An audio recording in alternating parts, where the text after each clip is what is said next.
From MTN News, this is Daybreak. Well, good morning, everyone, everywhere. I'm Ryan Burg, and thank you all for joining us on Daybreak. A Helena man convicted of deliberate homicide for killing a woman last June was sentenced on Wednesday. This is a heinous crime. The circumstances of the crime committed, the impact on all the family members, the victim. This, as Mr. Barris described, is egregious. Judge Mike McMahon sentenced Kenneth Green to life in prison without the possibility of parole. He will also need to pay restitution to the family of the victim. On Tuesday morning at 7:30, crews quickly responded to a call about a structure fire on 2009 Livingston Avenue. Need to take a shot. Good job!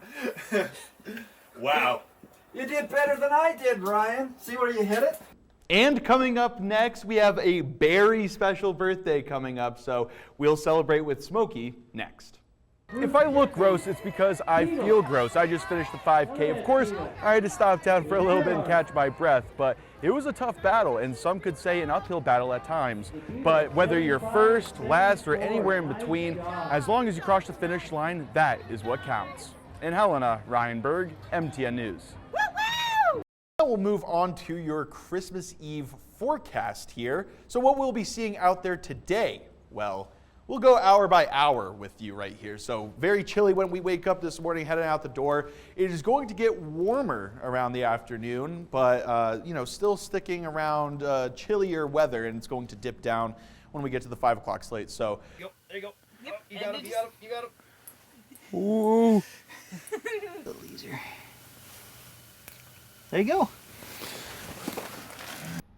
All right, Merry Christmas Eve, everyone. You see Santa up there really enjoying himself, delivering presents, but he might be a little cold, as well as you, maybe if you're walking out the door, because as we're going through tomorrow, we're going to be on the chillier side, high 30s and 40s, probably the high 43, but for the most part, it's going to be fairly cloudy and clear, so not much for a white Christmas, unfortunately. I know I'm pretty bummed out with it.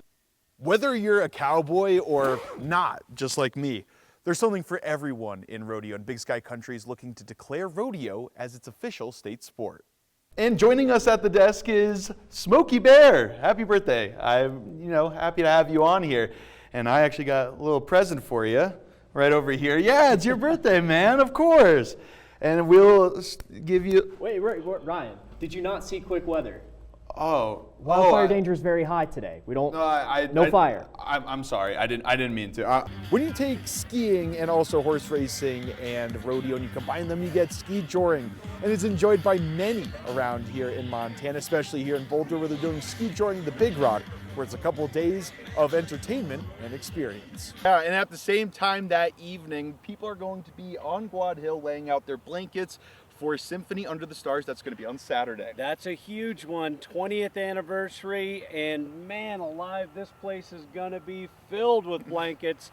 I mean, I can't remember how many thousand people. It's the biggest event we have. You're not going to be able to see a patch of grass on that hill, I can tell you. So you're going to want to get your blankets, and you want to hold those down with some canned goods. I mean, they've been doing it for 3 years. They've been working with the Helena Food Share, and over 50,000 pounds of canned food that's been donated because of that. That is incredible. The board that tracks livestock killed by predators says that claims are down in 2023. The Montana Livestock Loss Board tracks stock animals killed by grizzly bears, wolves, and mountain lions, and manages that the funds that reimburse farmers and ranchers for their losses. According to the board's latest numbers, predators killed 154 animals in 2023 that were valued at nearly $213,000. Compare that to 2022, when predators killed 287 animals with payments totaling just over $241,000.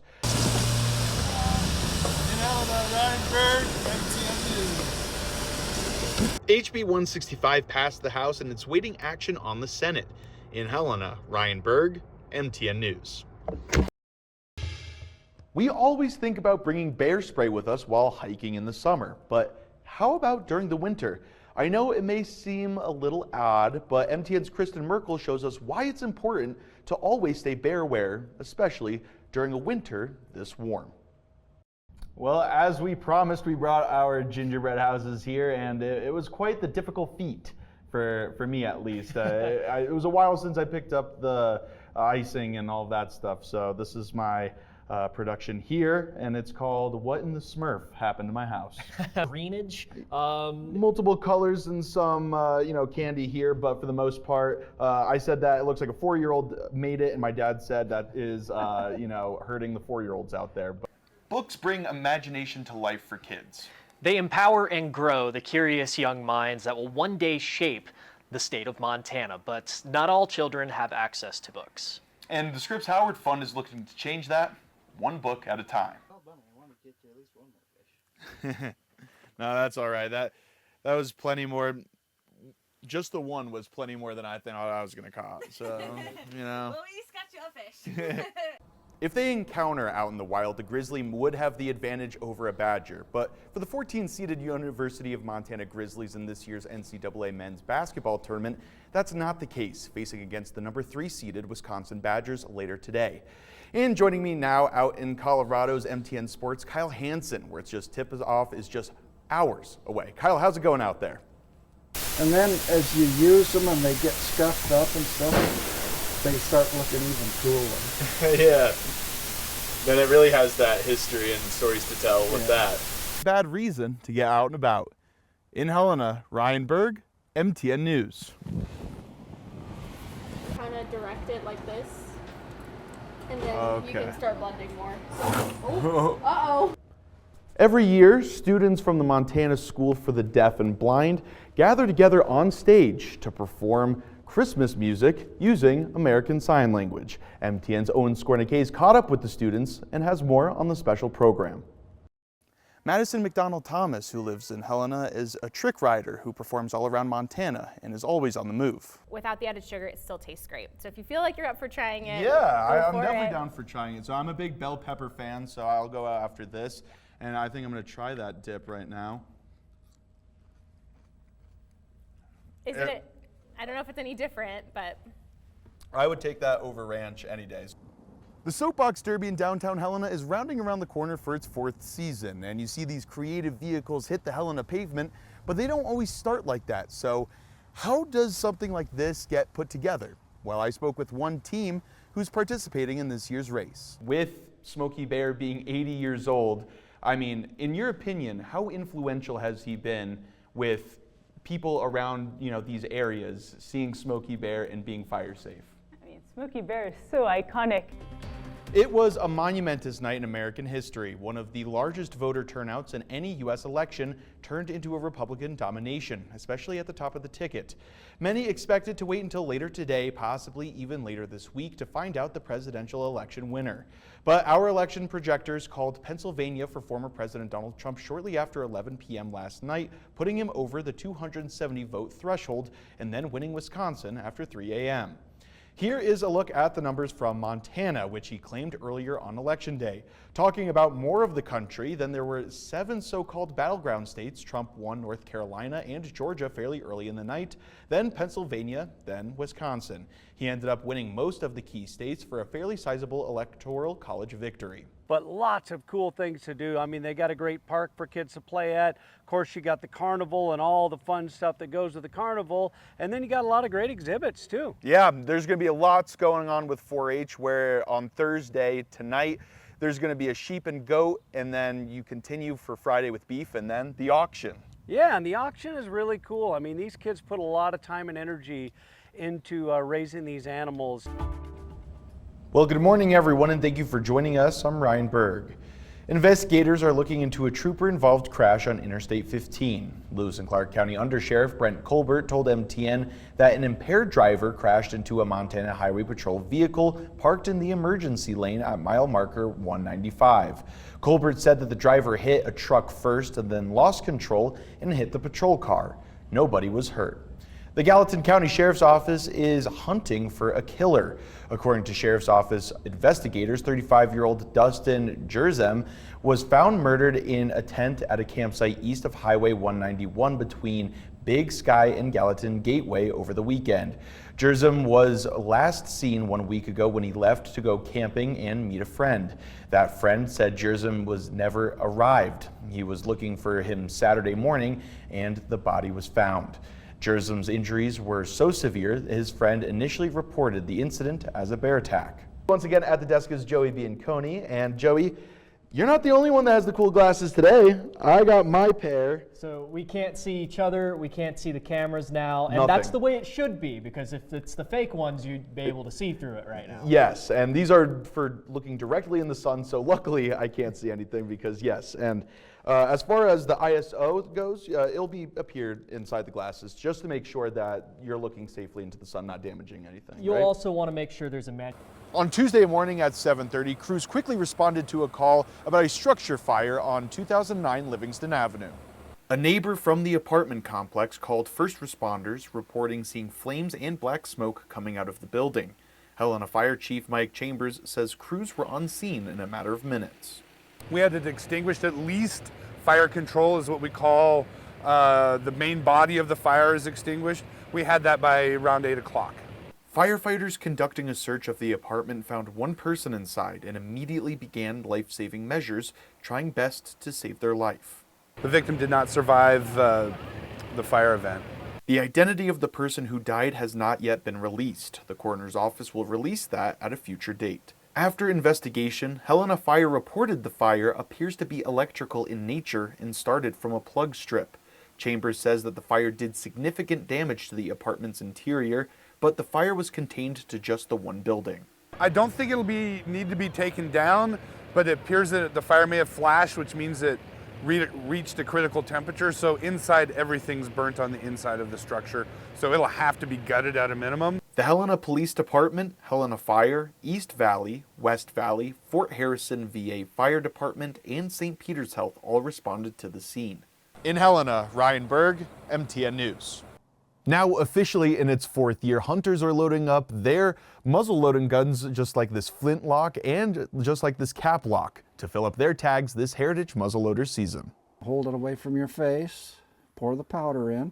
For hunters like Dave Tobel, it's this sound and the history behind it that's almost therapy. I like the traditional stuff.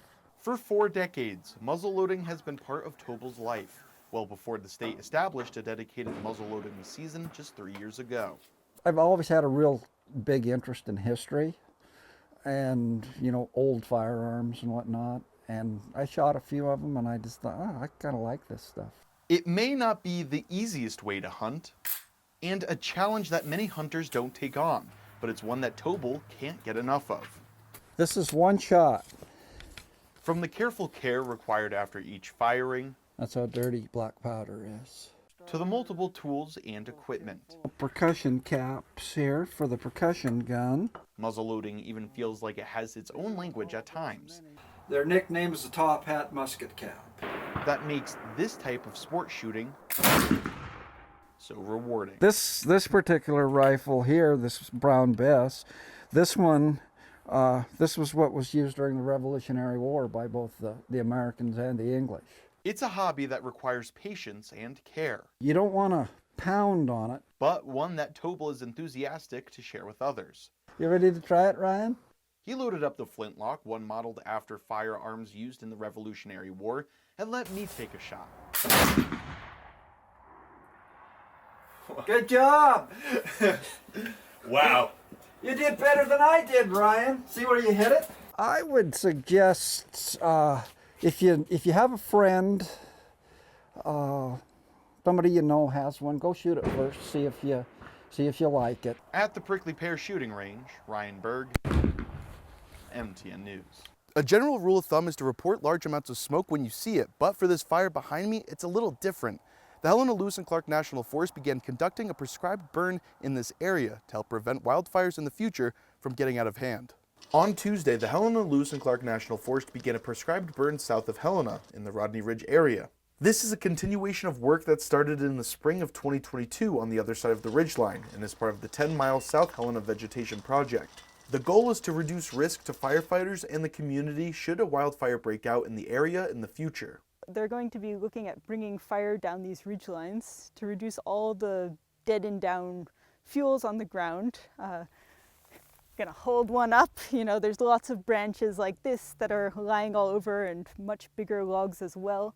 Crews with the Helena Ranger District plan to burn about 120 acres along the Rodney Ridgeline. We have the grayback crews are here. We have a crew from the Beaverhead Deer Lodge National Forest. Of course, Helena, Lewis and Clark National Forest crews are here. And then kind of a handful of resources from Idaho and other national forests. So it's a pretty big team, for around 70. Public Affairs Officer for the Lewis and Clark County National Forest, Chiara Cipriano, said the Forest Service agreed that Tuesday had the perfect conditions to conduct the prescribed burn. In the wilderness urban interfaces, it's really a short window of time that we have the right conditions, the higher humidity levels, lower winds, right fuel moisture levels. And so when we have opportunities like this, we really, try to assemble the people we need quickly and be able to get on the ground. With the burning being finished, Cipriano mentioned that smoke may still stick around into the evening, but should not be anything to worry about because the burn was conducted in accordance with Montana air quality standards. In Helena, Ryan Burg, MTN News. Open burning in Lewis and Clark County closed this weekend, but open burning is different than making a campfire. Debris burning in campfires are pretty different, more specifically in size. If you get over 48 inches, it is called a bonfire. Bonfires are not the ones that we want. A fire at or over 4 feet in diameter would be identified as an open burn, but lengths under that limit would be considered a campfire. This is 4 feet, which is considerably bigger than our fire here, which is just under a foot. Lewis and Clark County Sheriff, Coroner, and Fire Warden Leo Dutton closed open burning Saturday, July 1st, in consultation with the Rural Fire Council, Forest Service, BLM, and DNRC. Typically, July and August are our hottest months. And why we haven't done this before, I don't know, but it makes good sense. The moisture dries out quickly, as you can see. The fires that we get mostly come in July and August. According to the Montana DNRC, around 75% of wildfires are human-caused, which is why when we're setting up campfires, we all need to be careful. Dutton states that while campfires are fun during the summer months, always being attentive to the fire is most important. Keep your fire 25 feet away from your vehicles, from overhanging trees, things like that. Build a rock wall or a rock ring around your fire. Make sure that you clear brush and combustible materials from your fire, and then enjoy it, watch it, make sure that it doesn't get out of control. Dutton also mentioned that making sure the fire is completely out when done is crucial. But even with using water, you need to make sure that the embers and coals are not hot and that everything's cold to the touch. And it's not a bad idea either to have something to clean your hands with. Reporting at Black Sandy, Ryan Burg, MTN News.